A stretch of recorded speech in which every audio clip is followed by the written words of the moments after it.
Сайн бацгааны хүүхдүүдээ өнөөдрийн уран зохиолын хичээлээрээ Францын алдар зохиолч Honoré de Balzac-ийн намтрын уран бүтээл, түүний бүтээл Эцэг гэрээ зохиолтой танилцах болно. Ингээд хичээлийн агуулгаар танилцуулъя. Зохиолчийн намтрын уран бүтээл, зохиол бүтсэн түүх, зохиолын дөрвөн товч агуулга, зохиолын зохиомж, зохиол төвшүүлсэн асуудал.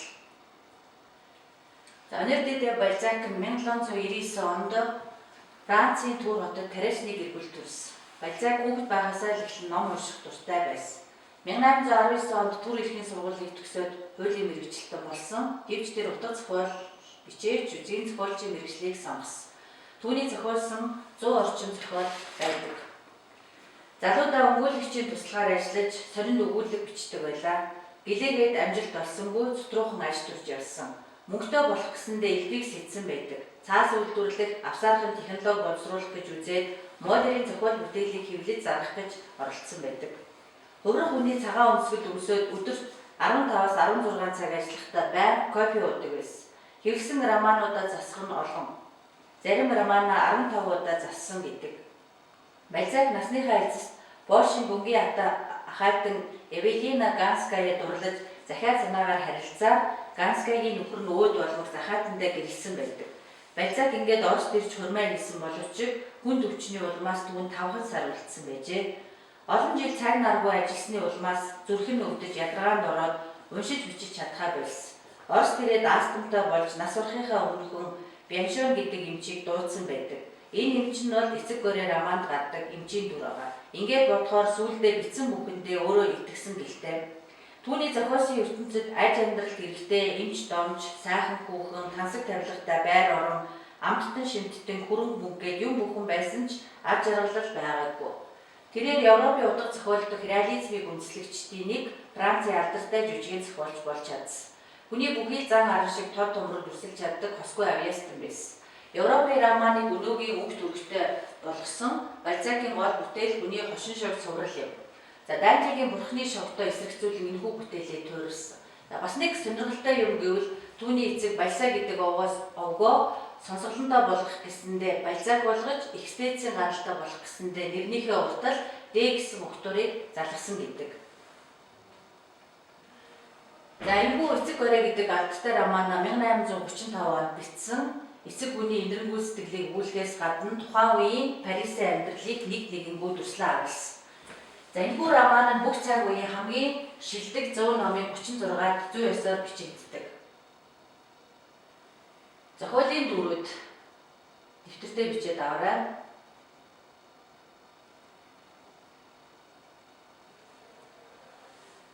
Зохиолын гол дүр болох Горэ 69 настай өвгөн ажил хийхээ болж 1813 онд Баки ахуй байшинд ирж сууршдаг. Охтынхоо аж аргалын төлөө бүхнээ зориулсан хөгшин үсгийн дүрээр төслөгдөн гарна. Анастази. Том охин Анастази. Тэрээр Эристотто гэрлэж бүх зүрх сэтгэлээрээ нийгмийн амьдралд оролцсон. Тэрээр түүний бүх хүүхдүүд Максим де Трейлийн амрагуудаас төрсэн. Максимийн үрийг түлхэхэд нь туслахаар аавдаа удаадаараа өргөдөл гаргасны дараа Анастазия амрагтайгаа зовтож гэр бүлээ орхио оддог. Делфина. Хүүхдүүдээс нь хамгийн одох нь Делфин де Нусинген бол банкны ажилтны эхнэр. Гэсэн хэдий ч гэсэн түүний гэрэлсэн амьдрал тэр дор нь хагарч улмаар нөхрийнхөө хамт тэд огт өөр амьдралаар амьдарч эхэлдэг. Ээжиндээ Растяник 22 настай тайж гаралтай анагаахын чиглэлээр суралцдаг ядуу оюутай. Растяник мас сэргэлэн цаваа бөгөөд ажилд хичээнгүй зантай овжин сэргэлээ. Тэрээр Парисын дээдсийн хүрээлэнд орохыг мөрөөддөг байсан. Энэ мөрөөдлөөч биелүүлж чадсан. Зохиол дээр бол Ээжин гэдэг нэрээр төслөгдөн гарнаа. Баки ахуй байшингийн эзэн бэлэрсэн. Тэрээр хөрөнгө мөнгөд нүдэн сохорч ноён горэгтэй хүртэл гэрлэхээр санаарахдаг нэг. Түүний гадаад төрх нь өмхий бөгчин байшинтай тохирсон. Тэрээр байнга нэхмэл малгай, хиймэл буржгар ус хаашаа сүлбээрдээ майжгийн шараагаа чирсээр явдаг нэгэн байна. Ботрин. Нууцлагдмал амьдралыг эрхэлдэг гэмт хэрэгтэн орсон ялтан жинхэнэ залтай хүн. Хүмүүсийн хувь тавилангаар тоглодог. Ингээд зохиолын агуулгыг зохиолын зохиомжтой холбон ярилцъя. Зохиолын эхлэл хэсэгт хижээл бэлгэсэн авгаа ажилуулдаг Парисын New Saint-Genève гудамд дах Окегийн байшин хэмээх 4 давхар буудлын байшинд октоор дөрүүдээр гардаг 7 байнгын үргэлжлүүлэгчтэй ийм дэм буудал туршлагдан гарна. Дэм буудлын 2 дугаар давхарт залуу хадагтай Викторийн тайпер, холын амаатан хадагтай Күчүүрийн хамт, 3 дугаар давхарт огцорсон түшмэл өвгөн Пуэре Ватрены хамт, 4 дугаар давхарт Мадемуазель Мишона Ээжиндээ Растианак гэсэн 7 байнгын үргэлжлүүлэгч амьдардаг байлаа. За зохиолын заглаа хэсэг. Энэ бол цаашдаа зохиол өрнөх, шалтгаан, гол зөрчил. Горе гомгийн үйлдвэрийн эзэн байхдаа болсны дараа 1813 онд ийм байшинд амьдрахаар нүүж ирдэг. Тэрээр эхний жилдээ 1200 франкийн үнэтэй хамгийн сайн мөрөнд нь амьдарч 7 хоногт 2 удаа үсээ засуулж олон төрлийн хувцас алтан мөнгөн огшлоо байнга одоо сольж хэрэглэдэг байсан гадуур байнга хооллолж за өөрийнхөө мөнгийг маш ихээр өрн таран хийдэг байсан.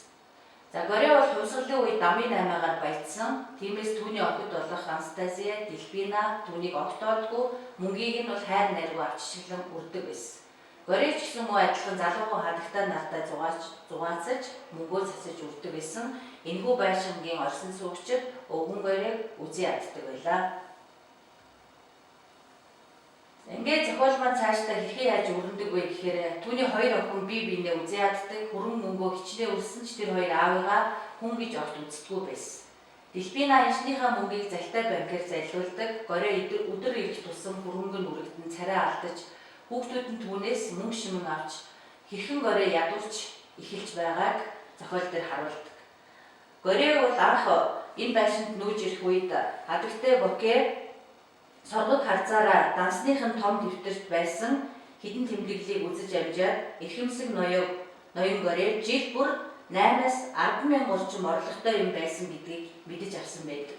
Тэгэхээр энэ их хэмжээний мөнгийг огтдоо бас өөртөө зарцуулсаар агаад дуусах тийшээ ханддаг. За энэ үед энэхүү байшинд амьдардаг ээж нь дээдсийн хүрээлэнд орохын тулд маш их хэмжээний мөнгө хэрэгтэй болдог. Гэсэн хэдий ч гэсэн тэрээр дээдсийн хүрээлэнд орж чаддаг. Орж чадсанаар барахгүй эцэг Горегийн баг охин Делфинатай танилцсан байна. За энэхүү байшинд амьдардаг Ватрен гэмт хэрэгтэн орогдол түрүүн дүр дээр бид нар тайлбарлаж ярьсан байгаа. Тэрээр ээжинд мөнгө хэрэгтэй байгааг мэдээд байшиндаа амьдардаг Викторийн тайперыг олон зуун сая франктай тул түүнийг ашиглаж гэрлэхийг зөвлөдөг. За Ватрены өөрийнх нь амьдрал тун хэцүүхэн байсан. Яагаад гэхээр тэрээр эрен сурвалжлагдаж байсан. Цагдаа нар Мишона болон Пуэре хоёрт ахвал өгөөд Ватрены таних тэмдэг буюу шивэсийг олж илрүүлэх даалгавар өгдөг. Уг зорилгодоо тэр хоёр бүрч түүний ууж байгаа копинд нь нойрсуулах юм хийн шалдаж түүний шивэсийг олж байгаа.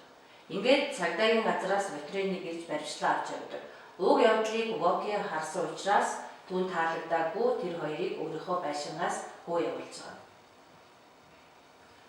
За Горе октыгоо ирэх бүрд өмчсөн алдаж анх 1200 франкийн төлбөрийг элбэг төлж байсан бол сүүлдээ 900 франк болгож сүүлдээ хамгийн сүүлд 45 франкийн өрөөнд амьдрах болж.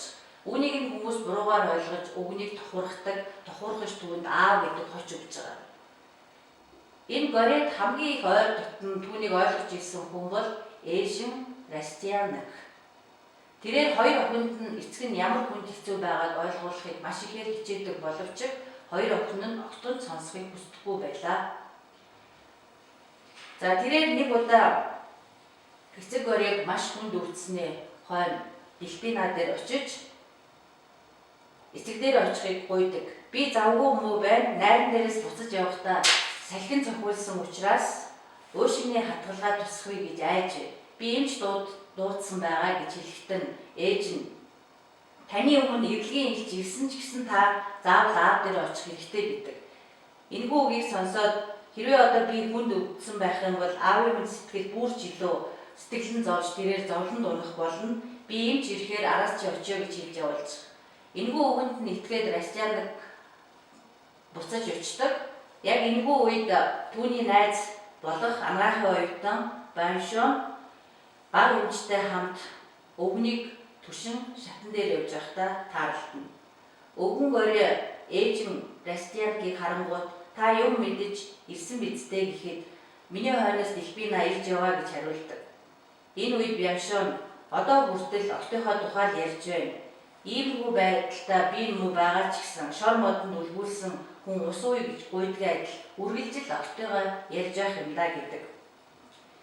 Эмч найдваргүй ч гэсэн хүн гэсэн нэрийг нь ирэх биш хүндэтгэн зүйтэй. Ийм учраас дотор хувцсыг нь орныхын цагаан иргэлийг нь сольж өгвөл зүгээр юм даа гэж хэлээд гардаг. Ээж нь доош бууж хоол иддэг өрөөнд очиход хадагтай Воке тогоод Сильвия хоёр ширээгээ засаж хоолны сав суулгыг үрж байдаг. Лесянкийг дөнгөж үг хэлэхэд нь л урдаас нь Воке ахвай Горегийн өвөр дахиж сохор зоос алга болсон байхад та ямар ч найдваргүй болсон ийм хүнд хойд төрөлдөө очихыг завдаж байгаа ийм хүнд орны даав өгнө гэдэг. Бас нас орсныхын дараа биеийг нь орооход бас нэгийг өгөх болохоор бүрч их гарлагтай гэж хэлж байгаа. Энэ үгнээс харахад Воке ахвайгийн ямар их мөнгөнд ховдог шунхаа сэтгэлтэй гэдэг нь харагдана. Ээж нь нас барах гэж байгаа өвгний дэргэд очиод түүнийг түшиж байхад Бяншон цамцын тайлах гэсэн дүүгэн өвчин дэрвэгдсэн адгуу самтын ёолж явахсан дуу гаргаж байгаа юм шиг тун аслантай үл мэдэгдэхэн аваа гаргаад цээжин дээрээсээ ямар нэг юм хайдаг. Үүнийг нь Бяншон ойлгоод түрүүн эмч үзэж төөнүүр хийж байхдаа хүзүүнд нь одоо байнга зүйлттэй байдаг гуугийг нь авч тавьснаа сандаг.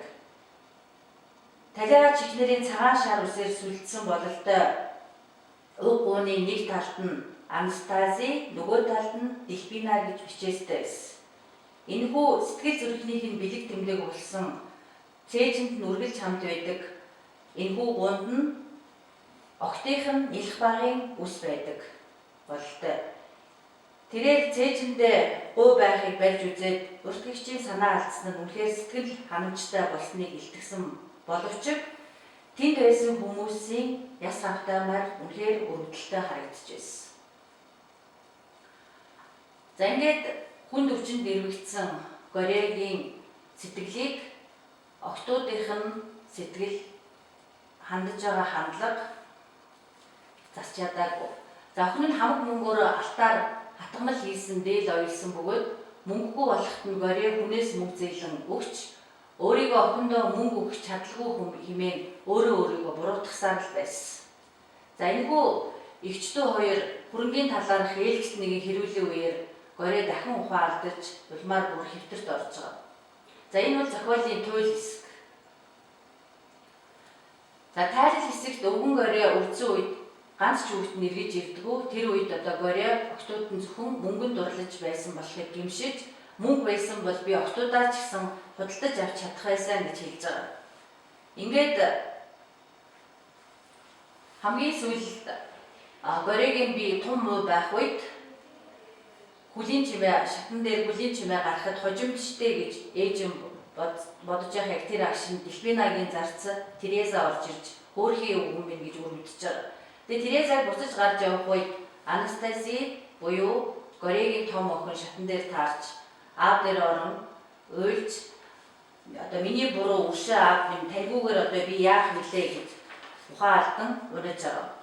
Тэгээ энэ үед нь ээж юм бодохдоо хожимдсан ч гэсэн аав дээр одоо ирсэн сайн гэж бодсон боловч энэ сэтгэл нь бол зөвхөн Горед дахин мөнгө үлдсэн эсхийг үзэх гэж ирсэн Анастазигийн хуурамч одоо дүр төрх байсныг маргааш өдөр нь бол мэдчихэж байгаа.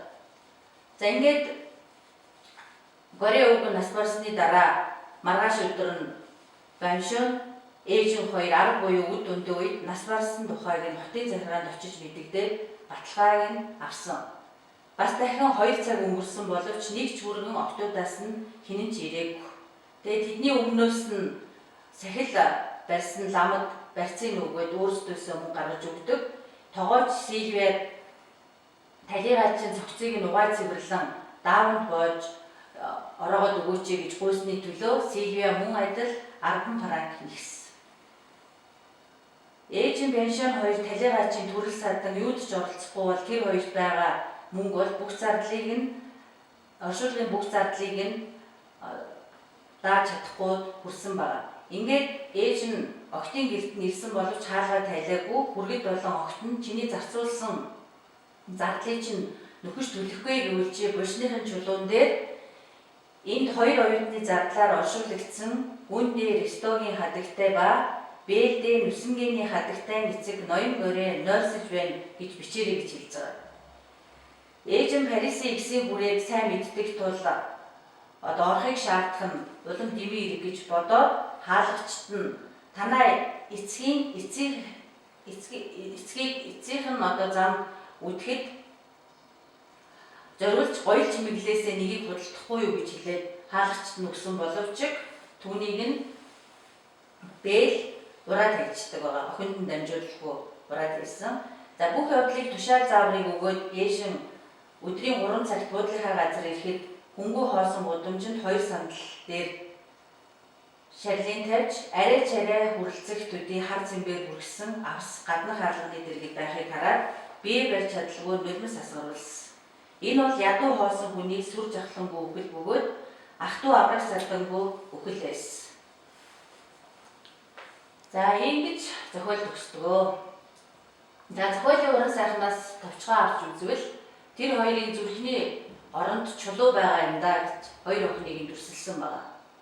Зүрх сэтгэлгүй гэдгийг. За эцэг хүн хизээд баян байж хүүхдээ эмнэг морь шиг хазаартай байлгах нь зүйтэй юм. Манай аав мөнгөний хүүдий гэж охин нь хэлэх нь аавыгаа хүн гэж хардггүй зөвхөн мөнгийг л ашигладаг гэсэн санааг илэрхийлсэн. За энэ бол зохиолын уран сайхнаас товчгоо авч үзсэн. Цааш нь баяжуулаад дэвтэртээ олж бичээрэй. Зохиолын гол утга санаа. За хүрэн бүгнөөсөө болоод турсан эсгээ инэрч үжилгүй өхүүлж байгаа октоор Францын ахуй амьдрал хүний оюун санааны язарсан байдлыг харуулсан. Хүн төрөлхтний хөөрхийлэлт амьдрал болох шунал гэдэг хүнийг араатнаас дор амтан болгодог, үр хөвгтийг нь шимэгч орхоо шиг болгодог, хайр гэдэг зүйл итгэх юм бол хүнийг адгийн муу шимэгч болгодог гэдгийг энэ зохиолоос харж болно.